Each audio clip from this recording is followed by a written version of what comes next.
Kemudian ada ujian yang ketiga. Apa ujian ketiga? Ujian yang ketiganya setelah Nabi Ibrahim udah lama nggak ketemu anaknya Nabi Ismail bersama istrinya Siti Hajar. Nabi Ibrahim datang kepada Nabi Ismail. Dia bilang begini, ya bunayya arofil manami anni azbahuka. Wahai anakku, aku bermimpi dalam tidurku, aku menyembelihmu. Itu doa Nabi Ibrahim. Mimpinya Nabi Ibrahim diungkapkan kepada anaknya Ismail. Wahai anakku, gimana nih menurutmu? Aku mimpi, aku menyembelihmu. Bagaimana menurutmu? Ini kan Ibrahim alaihissalam, seorang Khalilullah yang begitu suka korban. Waktu dia bersama Siti Hajar, kadang-kadang menyembelih 300 ekor kambing, 10 ekor onta disembelih. Sampai orang mengatakan, ya Ibrahim, engkau rahim sekali, engkau baik sekali, berani sampai berkorban 300 ekor onta, 300 ekor kambing, 10 ekor onta. Ya jangankan hewan, anakku pun kalau memang diperintahkan oleh Allah, aku sembelih katanya. Itu perkataan Nabi Ibrahim. Kalau kita nih hati-hati yang kalau ngomong ya, yang nggak punya anak tuh kalau ngomong kayak Nabi Ibrahim kejadian tuh. Jangankan kambing katanya, anakku pun kalau aku diperintah sama Allah, aku sembelih. Nah makanya dia mimpi, dia ngomong anaknya, dan ternyata mimpinya ini dijawab oleh Nabi Ismail karena dia hasil tarbiyah yang baik, pendidikan seorang ibu yang baik. Seorang ibu yang dikatakan oleh zaman sekarang single parent ya, ditinggal dihajat sendirian mendidik anaknya, tapi lahirlah Nabi Ismail yang dikatakan dia juga menjadi seorang nabi.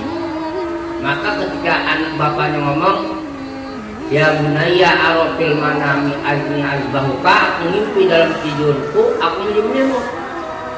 Nabi Ismail anak yang terdidik dengan baik, tertarbiyah dengan baik dari seorang ibu Hajar yang soleha.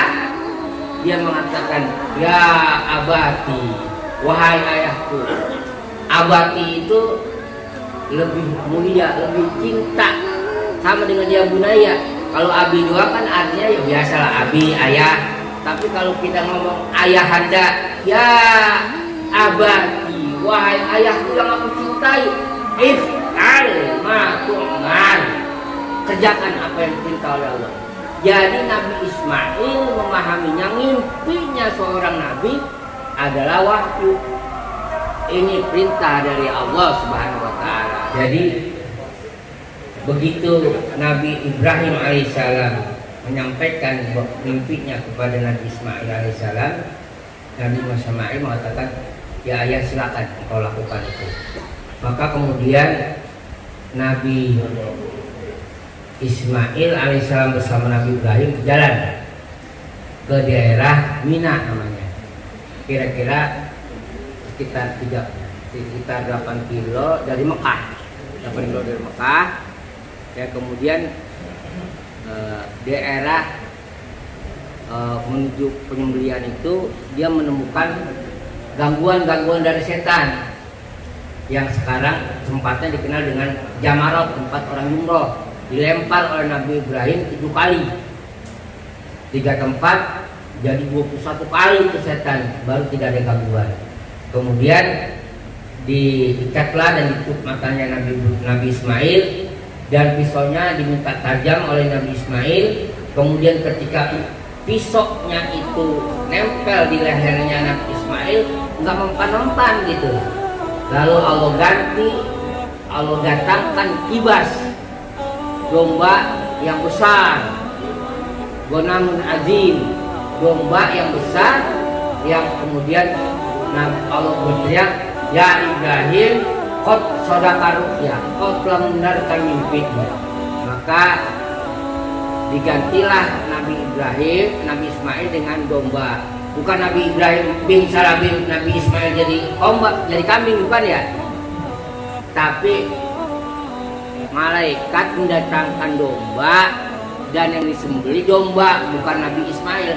Jadi bayangannya jangan Nabi Ismail jadi domba, bukan ya. Ini orang kadang-kadang Nabi Ismail bin Salabim jadi domba, bukan. Tapi malaikat mendatangkan domba sebagai pengganti pengorbanan dari Ismail alaihissalam. Begitu ceritanya. Nah, ini ujian-ujian yang Allah berikan kepada Nabi Ismail, kepada Nabi Ibrahim dan keluarganya. Subhanallah, dia selesaikan, dia tuntaskan dengan